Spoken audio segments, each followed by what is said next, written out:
পেরা যে প্রসাদ, যেটা এটা একটা বিশেষ স্থান অধিকার করেছে, এ নিয়ে কি বলবেন? না দেখুন, অত্যন্ত আনন্দের দিন আজকে। তো এখানে গোমতী ডিস্ট্রিক্টে এসেছিলাম আজকে 2-3 জায়গায়। আমাদের বিধানসভা কেন্দ্রে আজকে আমাদের লোকসভা নির্বাচনকে সামনে রেখে প্রোগ্রাম ছিল।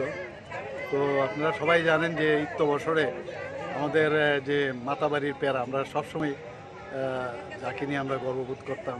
বাইরে যখন যাই তখন পেরা, মাতাবাড়ির পেরা নিয়ে আমরা বাইরে যেতাম, বা এখানে যারা বাইরের থেকে আমাদের আত্মীয় স্বজন বন্ধুবান্ধবরা আসতো, পেরা ওনাদেরকে দিতাম। এবং এটা একটা অদ্ভুত একটা মানে তার একটা ফ্লেভার।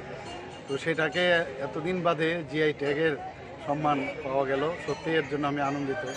এর আগেও আমাদের জনজাতিদের তৈরি যে ভিসা, তারও জিআই ট্যাগ পেয়েছে। তাছাড়া একসাথে এই মাতা ত্রিপুরা সুন্দরী মন্দিরের যে পেরা এখানে তৈরি হয়, এর সাথে যে জনজাতিদের যে পাঁচরা যেটা তৈরি হয় সেটারও জিআই ট্যাগ পেয়েছে। এর জন্য আমি সত্যিই আনন্দিত।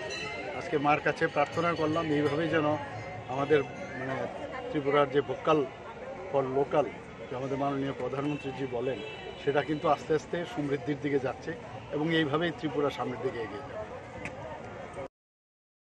দেশের প্রধানমন্ত্রী নরেন্দ্র মোদীজিকে আমরা ধন্যবাদ জানাই। নমস্কার। কি বলবেন আজকের এই আমাদের যে মাতা ত্রিপুরা সুন্দরী মা রয়েছে, এখানে যে সমস্ত দোকানিরা রয়েছে, বিশেষ করে পেরা ব্যবসায়ী, আমরা বলতে পারি এটা অকাল দীপাবলি। কেননা আমরা আজকে শুনতে পেয়েছি যে আমাদের দেশের যে যশস্বী প্রধানমন্ত্রী রয়েছে শ্রদ্ধেয় নরেন্দ্র মোদীজি, এবং আমাদের যে মুখ্যমন্ত্রী রয়েছে শ্রদ্ধেয় ডক্টর মানিক সাহাজি, ওনাদের যে চিন্তাভাবনা আমাদের মাতা ত্রিপুরা সুন্দরী মাকে নিয়ে এবং ব্যবসায়ীদের নিয়ে, সেই মোতাবেক আজকে আমাদের যে পেরা রয়েছে এটা জিআই ট্যাগ একটি স্বীকৃতি পেয়েছে। তার জন্য আমরা আমাদের মাতা ত্রিপুরা সুন্দরী মায়ের মন্দিরের যে সকল ব্যবসায়ীরা রয়েছি আমরা খুবই খুশি।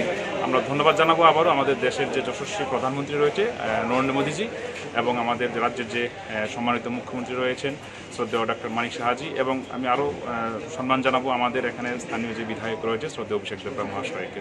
ধন্যবাদ।